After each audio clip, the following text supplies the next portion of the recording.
Salutations friends, welcome back to my channel. Today's video was going to be a list video, but I realized I've done so many lists for you guys. I'm gonna give it a break for a few days and I have some reviews planned for next week, but I wanted to kind of sit down and chat with you guys since tomorrow's video is gonna be a bit of a long review. And I just kind of wanted to talk to you guys a little bit about terminology and negatively like words and descriptors that are negatively used to describe fragrances, but I don't think that they're negative. And sometimes I use them, other reviewers use them, you see them in written reviews and forums and Facebook groups. And I kind of wanted to talk to you guys a little bit about what I mean when I use these terms. So that way if you watch my reviews, you kind of know what I mean when I say this, and also kind of have a little bit of a discussion on some of these terms too. So let's get into it. Now the three terms we're going to be talking about is mainstream, crowd-pleasing, and challenging. And mainstream and crowd-pleasing are going to be camped into the first part of this discussion, and then challenging will be camped into the last part of this discussion. The reason why I wanted to have this conversation with you guys is because a lot of people use these descriptive terms, and for some people they are very much a pro, and for other people it is very much a con. If you guys watch my reviews, if you are silly enough to take me seriously, thank you, I really appreciate it. But I want you guys to always understand where I'm coming from when it comes down to how I describe fragrances. I try not to do a note breakdown to a degree where I say it smells like lemon and cedar. I kind of try to give you an idea and a feeling as a fragrance smells, because depending on the quality of the ingredients, everything else, one lemon note will smell different across the board. So a lot of descriptive terms that I use that are very common within the fragrance reviewer community or just in general. A lot of the terms can be considered to be positive or negative, but I figured if you do watch my videos, you deserve to know what my definition is when I talk about these descriptive terms to, describe fragrances. So when you see a lot of people talking about mainstream, crowd-pleasing fragrances, it's generally described for popular designer fragrances. These are fragrances that are easy to wear. You generally will get compliments if you're in an environment where you might get compliments either from people you know, or if you're lucky enough, that random stranger that feels bold enough to approach you and tell you you smell good. Crowd-pleasing, and mainstream scents are that. They're highly marketable fragrances. They're fragrances that by design are going to sell a lot. But that doesn't mean that they're cheap. That doesn't mean that there isn't an artistry behind them. And that doesn't mean that really talented people didn't spend a lot of money and a lot of creativity to come and create these scents.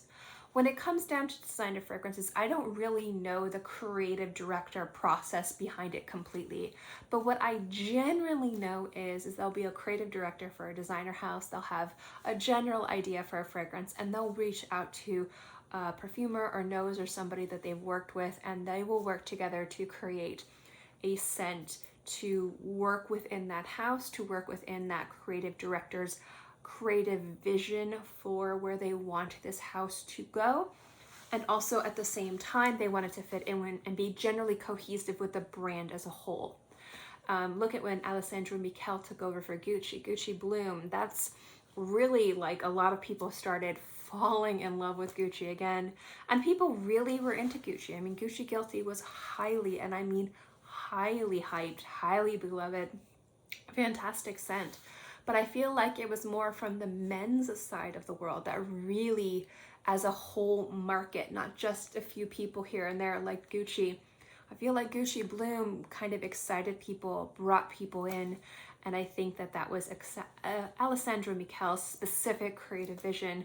And when he took over Gucci, the entire line just became more mainstream in regards with pop culture, rather than before, where it was, people knew Gucci, but they didn't know Gucci. And then when this Alessandro Michele took over, just his entire vision in regards to fashion and lifestyle and just his touch on the brand really has blown Gucci up in a lot of different ways. But when it came down to the fragrances, these fragrances were beautiful and wearable and mainstream. And you see that too with fashion. You see that too with a lot of creative directors, not just creating fashion for, you know, the runway and like a few select people that wear it and you see it on Instagram or in magazines, creating not financially accessible pieces, but accessible pieces that will look good on not all body types, but a lot of different body types, but a lot of crowd-pleasing designs that a lot of people will wear. It's incredibly marketable, it's incredibly lucrative, and it's exciting too, because you can maybe imagine yourself wearing one of those jackets or maybe one of those dresses, even if you might never be able to afford it. You can kind of put yourself in that idea of, you know, if you were lucky enough to have that much money or to be put in a position to wear these clothes, that it would be something you would wear. Not like some of the more avant-garde, artistic, more conceptual fashion out there, and you kind of look at it and you're like, I would never wear that, even if I could afford it. And I think that kind of accessible luxury, or that idea that you can kind of put yourself in that fashion, in that home, in that experience, is very accessible, and it kind of creates this fantasy. And I think with creative directors within fragrance houses or with designer houses that create fragrances, they're translating that apparel, that accessories, that lifestyle to fragrance in a way that people can relate and really put themselves into that picture with scent. And being able to do something like that while also still being very marketable and being creative in a way that you're trying to do something new is something that a lot of people really enjoy. Most people, when they wear fragrances, want to smell good. And by design, mainstream, crowd-pleasing scents do. They are designed to smell beautiful. They are designed to smell complimentary. And each creative director and each specific designer house has their own unique spin, their own little, you know, little signature that they put out there. And they have it within themselves, but they also have it within the brand. So when I see mainstream crowd-pleasing scents, and when I say that, it sounds like I'm grouping all of these fragrances together. And by design, I am, because when we're looking at designer houses, they're all wearable, they're all easy, dumb blind grabs. You can pretty much close your eyes and wear something. And even if you don't particularly like it, you're not going to smell offensive. You're going to smell nice. Somebody's going to love the way that you smell. And for the most part, most people will, but it's not going to smell different. It's not going to smell avant-garde. You might smell like that Gucci bomber with the crazy amount of brocade that not everybody was into, but you're not going to smell like that crazy dress that, you know, has a headpiece that reaches the ceiling and the girl looks like a walking condom. And there is a time and place for artistic, olfactive experiences, and there is a time and place with having a signature scent that smells beautiful that people can understand. They might not appreciate it, but they do like it. And that's kind of like what I'm saying with mainstream fragrances. I don't want to ever crap on, that was the wrong word. I don't ever want to sound like snobby or an elitist because I like to smell a certain way, or I like to take olfactive arts in it. My idea of fragrance is different than other people's, you know? But for me personally, I don't think that there's anything less artistic. I don't think that there's anything less unique or special about designer fragrances.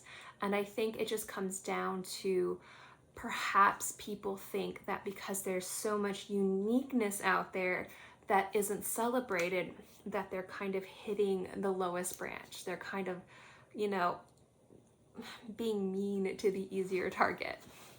But to be perfectly honest, there is an artistry to mainstream scents. There's a reason why mainstream scents are so popular. It's because by design, they're good fragrances. They do the job. They smell beautiful. They can smell very elegant. They can smell very mature. sexy, somewhat provocative, depending on the fragrance in the house. You know, sometimes Tom Ford, sometimes he drops the ball, but they smell good. They're unassuming, they're easy. You don't have to put too much thought into do they smell good or not. You really just have to try them on your skin and see if it works for how you like to smell and if it works with your body chemistry. So when people describe crowd-pleasing and mainstream scents, some people are describing it in a way that sounds like, oh, you know, why would you wear that? That's mainstream. Ugh. And I don't agree with that, you know. I think that when I'm describing a mainstream scent, when I'm describing a crowd-pleasing scent, what I'm doing is letting you guys know what category it fits into. It's the same way as if I'm describing an aquatic or a woody aromatic, you know, or a chypre. I'm letting you know this composition is easy to wear. This composition is easy to understand. And also, although I don't recommend it, if you were going to blind buy a fragrance, I probably would recommend a mainstream crowd-pleasing scent because by design, it's not going to be as offensive as some of the other fragrances that I review and wear. And when we get into challenging, I'll be talking about that too. So for me, crowd-pleasing scents are beautiful. They can be artistic and they can be pushing boundaries. But by design, they're not going to smell avant-garde. They're not going to smell conceptual. And at the same time, they're going to be more complimentary. They're going to be easier to wear in a variety of different situations. And they're going to be a safer blind buy. So when I talk about mainstream scents, that's kind of like the way that I'm describing all of those things in one. That doesn't mean I like all mainstream scents, and that doesn't mean that people aren't going to have horrible reactions to you know, some mainstream fragrances. Some people just hate the way certain mainstream fragrances smell, and that's okay. But smelling mainstream means it's going to smell safe. Smelling mainstream means that more likely than not, you're going to smell good. If you're wearing a more kind of provocative nighttime, daytime scent, you're probably going to smell more sexy and alluring. If it's more of a daytime playful, you're probably going to smell more fresh and floral or aquatic.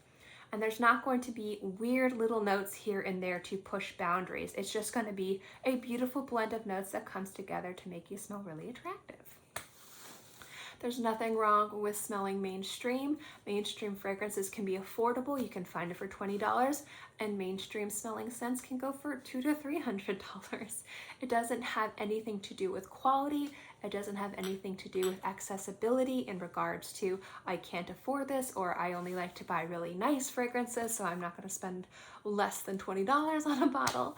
It can smell in a variety of different ways from a variety of different houses.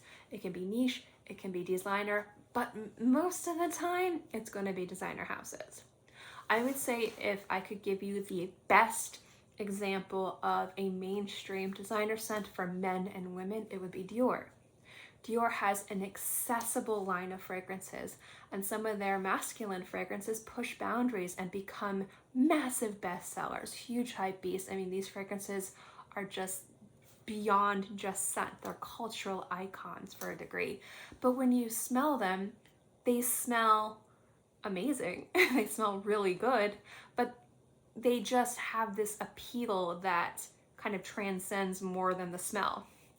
And a lot of times for scents to be able to do that, they have to kind of hit that mass market appeal so that it can have everybody talking about it, but also at the same time find those fanatics that become ultra fanatics. I mean, Dior has probably some of the most mass appealing scents I've ever smelled personally, but at the same time, they do have that kind of crazy cult-like status with a few of their fragrances.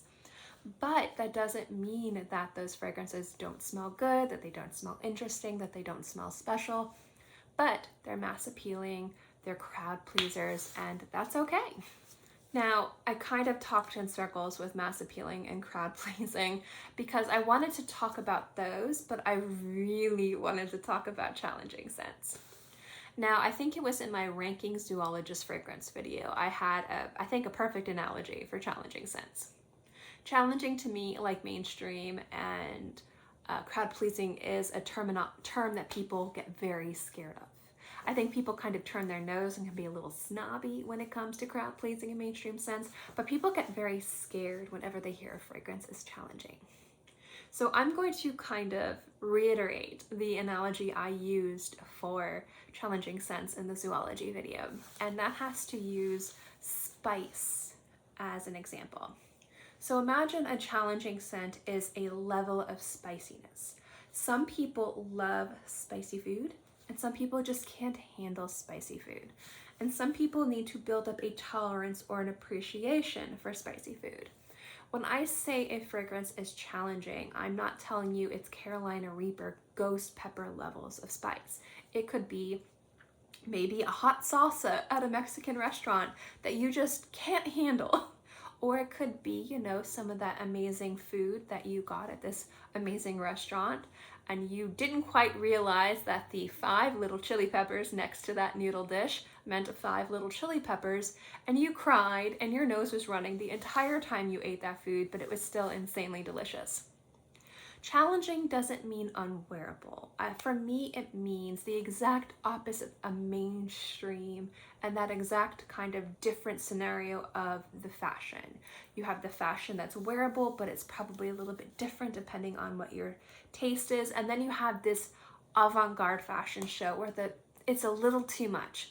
But there's going to be some people out there that really want to embrace the olfactive arts or really just fall in love with the avant-garde. And when it comes down to challenging scents, for me, challenging has more to do with specific notes and compositions than the entire idea of a whole when it comes down to niche fragrances. There's a lot of very hard to wear scents out there because by design, they're hard to wear. Secretions Magnifique is a perfect example. That fragrance was designed to smell like all sorts of bodily fluids that I won't mention because I don't want my channel to be demonetized. But at the same time, it is also, for some people, very sexy and they do like to wear it. And does that mean that everyone should wear that scent? God, no. Run away as fast as you can. That scent, ooh, it's been hard for me to forget that scent, and I've tried. It's bad. But for some people, they really like it. It just smells right to them. And I would say Secretions Magnifique is a prime example of the super end of the spectrum of challenging scents. But if I'm describing a scent as challenging, I am not describing it as Secretions Magnifique. I think another great example as a specific note is oud. Oud has been part of fragrances for a very long time. But in the West, I'd say within the past, and you know, I could be wrong, I'd say maybe 10, 15 years, it's become super like used and utilized note in perfumery. And I feel like when you smell real oud and you smell Western houses using real oud, and then you smell westernized oud, that's different levels of challenging. Now, oud in and of itself is an amazing note. It can be hard for some people. Some people don't like it. They have real issues with it, either real oud or even westernized oud, and that's okay. But I feel like with oud, when I say something smells like oud and it's challenging, if I'm saying an oud fragrance is challenging, we're gonna say it's not like the hot, spicy salsa at the Mexican restaurant. It's probably more towards that delicious, amazing noodle dish that had like 5 chilies by it. And my nose was running the entire time I ate it, but it was worth it.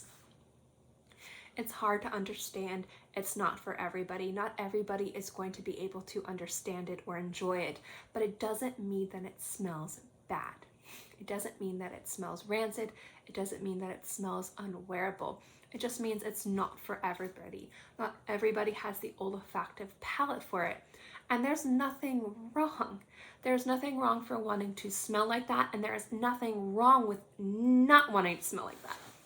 Just because somebody doesn't have the olfactive palate to understand and appreciate those notes doesn't mean that they are any less of a fragrance lover. Everybody has specific ideas of how they want to smell, what's a good smell, and some notes and some compositions are just too challenging for some people, and that's okay. We can look at super popular, cult, iconic fragrance Chanel No. 5. For some people, that's a fragrance they can wear to bed, they can wear it to the doctor's office, and for some people, that is one of the most challenging, horrible scents they've ever smelled. Does that mean Chanel No. 5 is a bad fragrance? No. Does that mean people who like super insane oud scents like to smell gross? No. It just means scent is very specific for most people. And when it comes down to smelling challenging, a lot of people immediately assume that it's unwearable, but it's not. So when I describe a challenging fragrance, for me personally, I like to smell weird. If you smell me in real life, I probably will not garner compliments. I'm usually not wearing crowd-pleasing fragrances. I don't. I wear about 2 fragrances a day, maybe 3 if I wear a fragrance to bed. I do enjoy wearing a scent to bed. If I'm at home, cooped up with John, who doesn't like most crowd-pleasing scents, he actually prefers the challenging one. So I might be wearing my darker, more intense oud fragrances, or some of those conceptual fragrances that if I went to a grocery store, people would think I pooped my pants. And when I'm out and about around people, especially now with, the pandemic and people wearing masks, I don't want to offend anybody. I don't want to make anyone's eyes water or make them cough or sneeze. If I'm out in public, I'm probably wearing more crowd-pleasing fragrances, but the ones that I really enjoy. So that's probably Donna from Valentino, or one of the Gucci Blooms that I really enjoy. Or maybe if I'm feeling a little bit rebellious, I might wear Angel just to piss everybody off. But it would be wearing something that generally, for the most part, isn't out of the blue, isn't unfamiliar, and at the same time is going to be easier for people to understand, so they don't feel like, what is she doing? I need to run away from her as fast as I can. She's making me uncomfortable. The rest of my mannerisms and look does that. My smell doesn't need to. But generally, when it comes down to challenging fragrances, there's a level. It's not just unwearable and wearable. It does have kind of a sliding meter. And I think when it comes down to is just how you personally decide what is an acceptable fragrance to wear and what is unacceptable. For a lot of people, very strong, very true to oud, true oud, people like, but people don't completely understand, and that's fine. Some old, timeless, beautiful vintage fragrances and these vintage compositions people like, and then people can understand. Another great example is Clinique Aromatic Elixir. I love that fragrance. That fragrance is a classic. It's been around for a bit. The girls, when I worked at Ulta up here, they used to prank each other with that scent. They would spray tissues, they would spray the fans, they would spray each other with it. They hated that scent. That was the worst thing they'd ever smelled in their life. And they were horrified when I came in one day. They thought I was like pranking them when I was wearing it. And I wore it because I loved it. Everybody has a different idea of what is too much for them. And I find that you have to kind of look at what's more accessible and acceptable and on trend at the time. And usually anything that's not on trend scent-wise could be boring or challenging. So there's a lot of kind of minimalistic scents that are going around, and I find that those are amazing. They're a great way for people who maybe feel intimidated by perfume and fragrance to kind of really like dive in and really have a lot of fun with scent without being overwhelmed or intimidated. And I find that those are the people that fragrance houses like Dolce & Gabbana, Dior's a great house as well, Marc Jacobs, Armani. Those fragrance houses, specifically designer fragrance houses, really have kind of stepped up their game and created fragrances that work really well while being a little bit more on the minimalistic side for some of their scents, not all of their fragrances. I'm not saying that these compositions themselves are minimalistic, but they're nothing like Estee Lauder Youth Dew, Clinique Aromatics Elixir, Chanel No. 5, or Guerlain Shalimar. they're easier to wear, they're more youthful, they're more trendy, they're more mainstream, but at the same time, there is a beauty to them, and there's a reason why everybody wants to buy them and wear them, because they're great. And then you have these more challenging scents. I would say like a recent challenging fragrance that a lot of people definitely hated, but I particularly love, is again from Gucci, Memoire d'une Odeur. It's been really hard for some people to wrap their head around that chamomile note. And chamomile is one of those notes that on its own is like so good. It adds such a beautiful kind of clarity to fragrance, that kind of like aromatic, like floral, like dryness that it does. It almost smells like boozy hay and a little bit like honey-esque. But when it's the star of the show, people are just, it smells a little bit medicinal and people just freak out. And that's an example of a mainstream scent, a Gucci fragrance, that was terribly challenging. Not everybody liked it, not everybody wanted it. And I wanted it. I loved it. It's great. It's one of my favorites. I wear it way more than you guys think. I don't always post it on Instagram because you'd get tired of seeing it. But challenging doesn't mean bad. Challenging doesn't mean gross. Challenging doesn't mean unwearable. It means for some people, proceed with caution, you know, but for other people, you might possibly want to, you know, try it on a strip before you put it on your skin. At the end of the day, these descriptive terms will mean something different to you guys and will mean something different to the person who's using them to describe and review fragrances. So just because I say, for me, when I talk about these terms that they're positive, it doesn't mean everybody will. But I did want you guys to know kind of my thought process behind using these terms, just so, you know, maybe you cared, probably not, but if you did, here you go. And just also because I find that some people just turn their noses at some of these things, and I don't want to be that person. I don't want you guys to think that I'm that way. I love a lot of crowd-pleasing scents. I love a lot of mainstream fragrances. They're crowd-pleasing, they're mainstream for a reason. By design, they're beautiful. They're designed to be wearable. They're designed to be attractive and complimentary. So they're good scents by design. They're supposed to be. That's why they're mainstream. A lot of people like them because they're good. A lot of people like chocolate chip cookies because they're delicious. You know, it doesn't mean that, you know, more beautiful, artistic, you know, conceptual, challenging cookies aren't good, but a lot of people just really like chocolate chip. And then some people kind of like those crazy cookies that you find at, you know, some of those restaurants, and you're just kind of like, I don't know if I want to eat that, and you eat it and you're like, oh, that's good too.